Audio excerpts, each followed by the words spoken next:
위험한 사랑이냐 부도덕한 간통이냐. 조선시대에 근친상간이 일어난 이유. 성종 16년 음력 8월 날씨가 우중충했다. 아침부터 하늘이 잿빛으로 낮게 가라앉더니 한낮이 되자 축축한 물기를 머금은 바람이 일기 시작했다. 후원 담장에 있는 오동나무의 넓은 잎사귀가 살랑대더니 그의 성긴 빗방울이 후드득 떨어졌다. 덕성군 이민의 후처구씨는 거울을 들여다보다가 낮게 한숨을 내쉬었다. 18세의 어린 나이에 왕실의 인척이자 대부인 이민에게 후처로 시집을 왔으나 이민이 일찍 죽는 바람에 청산가부가 되어 수절하면서 살고 있는 자신의 처지가 처량했던 것이다. 게다가 가을비까지 추적추적 내리고 있었다. 종친과 혼인을 하면 부귀를 누린다더니 무슨 꼴인가. 구씨는 자신을 이민에게 시집 보낸 아버지 구신충이 야속했다. 이민은 사별한 전처에게서도 자식이 없었고 구씨에게서도 자식이 없었다. 구씨와 혼례를 올릴 무렵 이민은 이미 병을 앓고 있었다. 이민이 죽자 그의 제사를 받들기 위해 성종이 옥상군 이재태종의 손자의 아들 영인군 이순을 양자로 세웠으나 마뜩치 않았다. 이순은 성품이 바르지 못해 이인언인 구씨를 정성스럽게 모시지도 않았을 뿐 아니라 600명에 이르는 노비와 가상까지 모두 빼앗아갔다. 구씨는 졸지에 재산을 빼앗기고 추위와 굶주림에 떨면서 가난하게 살게 되었다. 이순을 생각할 때마다 구씨는 치를 떨었다. 이순은 파랗고다. 이순이 여종 둘만 남겨놓고 식량조차 제대로 대접하지 않았으나 구씨로서는 어찌할 수가 없었다. 구씨 부인과 이인언의 폐륜. 그때 한 사내의 얼굴이 뇌리에 떠올랐다. 구씨는 서둘러 명경거울을 보면서 성적 화장을 하기 시작했다. 피부를 매끄럽게 하기 위해 미안수를 사용했다. 미안수는 대개 수세미를 삶아서 끓인 물을 사용했는데 박하잎이나 향기가 좋은 창포 복숭아 잎사귀를 넣어서 사용하기도 했다. 이어서 백분을 바르고 눈썹을 그렸다. 눈썹을 초승달처럼 그리기 위해서는 족집게로 일일이 눈썹을 뽑아서 민숭민숭하게 만든 뒤 화항을 발랐다. 그런 다음 부드러우면서도 자연스러움을 강조하기 위해 미목을 사용하여 검게 그렸다. 푸른 기운이나 붉은 기운이 도는 눈썹을 만들기 위해서는 솔잎이나 목화의 자색꽃을 이용했다. 연지는 홍화잎꽃과 주사 붉은 돌가루를 사용했다. 치마 안에 속바지에는 사양 주머니를 달았다. 오늘은 이인언이 오는 날이야. 구씨가 성적을 하는 것은 금산에 살고 있는 조카 이인언이 올라오겠다고 연통을 보내왔기 때문이다. 구씨는 거울을 보면서 성적을 하다가 다시 한숨을 내쉬었다. 나도 어느덧 늙어가는 것인가. 아직 40살도 되지 않았는데 속절없이 지고 마는 것인가. 구씨는 빗소리를 들으며 시름에 잠겼다. 빗줄기가 점점 굵어지고 있었다. 구씨는 이인언이 비 때문에 오지 못할까봐 걱정이 되었다. 그러나 그는 올 것이다. 비를 맞고도 대문으로 성큼성큼 들어올 것이다. 이인언을 생각하자 구씨는 가슴이 뛰면서 얼굴이 붉어졌다. 이인언은 언니의 아들이었다. 과거 공부를 하기 위해 금산에서 한양에 올라와 그녀의 집에 기숙하고 있었다. 언니의 아들이니 내외를 할 필요도 없었다. 남정네가 없는 집에 그가 드나들기 시작하자 적막하기만 했던 집에 활기가 도는 것 같았다. 이모, 이인언이 구씨의 집에 당도한 것은 이미 땅거미가 어둑어둑 내리고 있을 때였다. 어서 오너라. 비를 흠뻑 맞았구나. 구씨는 조카이지만 대천까지 나가 섬돌로 올라오는 이인언의 손을 덥석 잡았다. 이인언은 삿갓을 쓰고 있었으나 장하게 내리는 비를 맞아 온몸이 흠뻑 젖어 있었다. 구씨는 이인언을 안방으로 맞이들인 뒤에 배수건으로 얼굴에 묻은 빗물을 닦아주고 비에 젖은 도포를 벗기는 등 한바탕 수선을 피웠다. 이모, 할멈과 언년이는 어디 갔습니까? 이인언이 구씨를 끌어안으면서 물었다. 절에 갔다. 구씨가 기꺼운 표정으로 속삭였다. 이인언과 정을 통하고 있다는 것을 양자 이순이 안다면 결코 그냥 있지 않을 것이었다. 종은 주인을 고발하지 못하게 되어 있어서 할멈과 여종 언년이는 그들을 고발하지 못할 것이다. 그러나 패약한 이순은 결코 묵과하지 않을 것이다. 지금이라도 인언이가 우리 집에 발길을 끊게 해야 해. 구씨는 고개를 절레절레 흔들었다. 마음속에서는 몇 번이나 이인언을 오지 말게 해야 한다고 생각했지만 그럴 수가 없었다. 여자가 수절을 하는 것은 쉬운 일이 아니었다. 내가 18살에 청산가부가 되어 유복자를 품에 안고 살아갈 때 남자에 대한 그리움을 진정하기 어려웠다. 한 번은 외사촌 오빠가 와서 건넌방에서 자는데 그 늠름한 모습에 몇 번이나 방으로 뛰어들어가 안아달라고 하소연하고 싶은 것을 이를 악물고 허벅지를 꼬집으면서 참았다. 그래도 도저히 참지 못해 엎어져 자다가 잠이 들었는데 꿈을 꾸었다. 꿈속에서 건넌방의 오빠에게 청산가부의 외로움을 호소하고 이불 속으로 들어갔는데 갑자기 장막 속에서 피를 흘리며 목침을 두드리는 남편을 보고 훈연히 꿈에서 깨어났다. 이원명의 동야 일집에 나오는 기록으로 수절을 하는 여인의 심정이 잘 나타나 있다.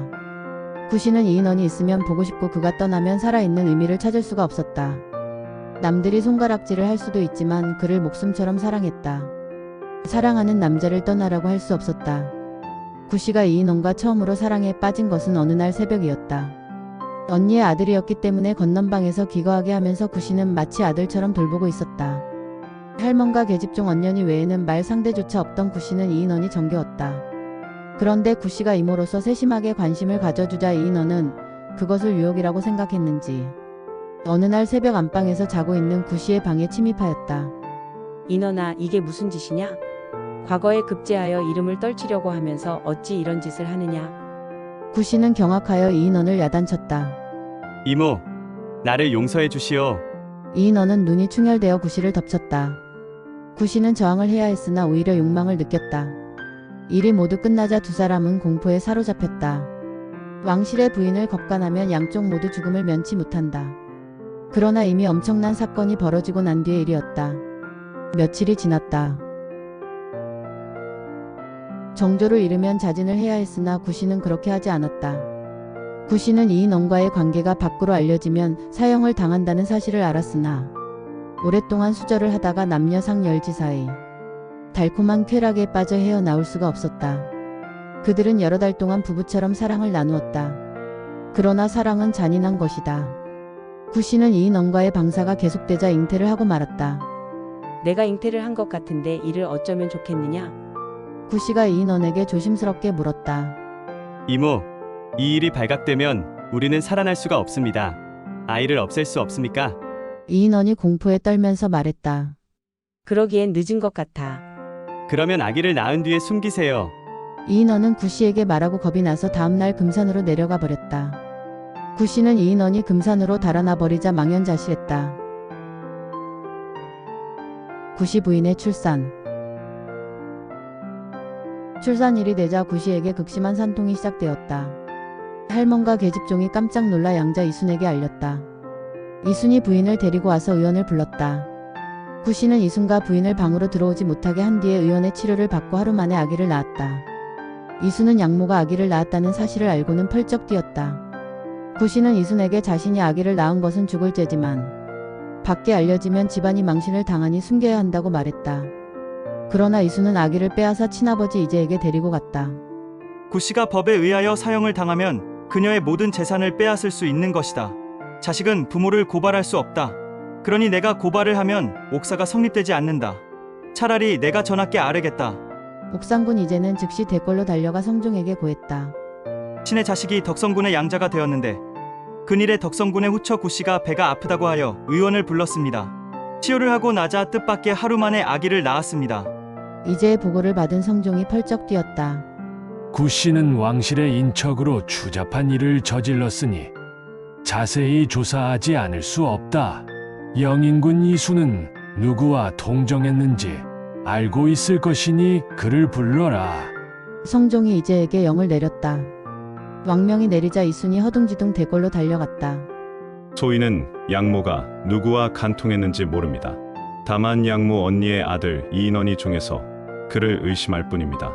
이순의 보고에 성종이 즉시 이 인원을 잡아들이라는 영을 내렸다. 성종은 이어 내시 안중경에게 구씨의 집에 가서 실정을 자세히 조사하라는 영을 내렸다. 안중경이 여의들을 데리고 구씨의 집에 가서 보니 구씨는 집안이 기울어 아기를 낳았는데도 얇은 옷을 입고 있었다.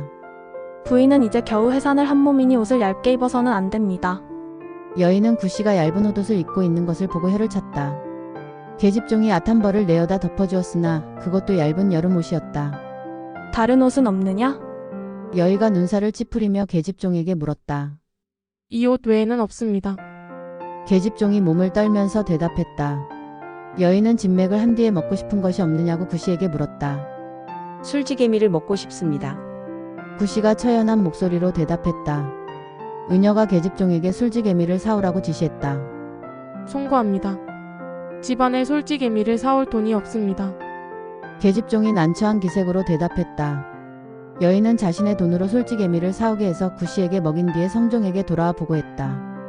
성종은 장안의 부호였던 이민의 집에 먹을 것이 없다고 하자 탄식을 했다. 구씨와 이인원의 국문. 구씨와 이인원의 간음 사건은 조정을 경악하게 했다. 덕성군이 태종대왕의 후손이었기 때문이기도 하지만 어머니와 다름없는 이모를 조카가 간음한 것이다.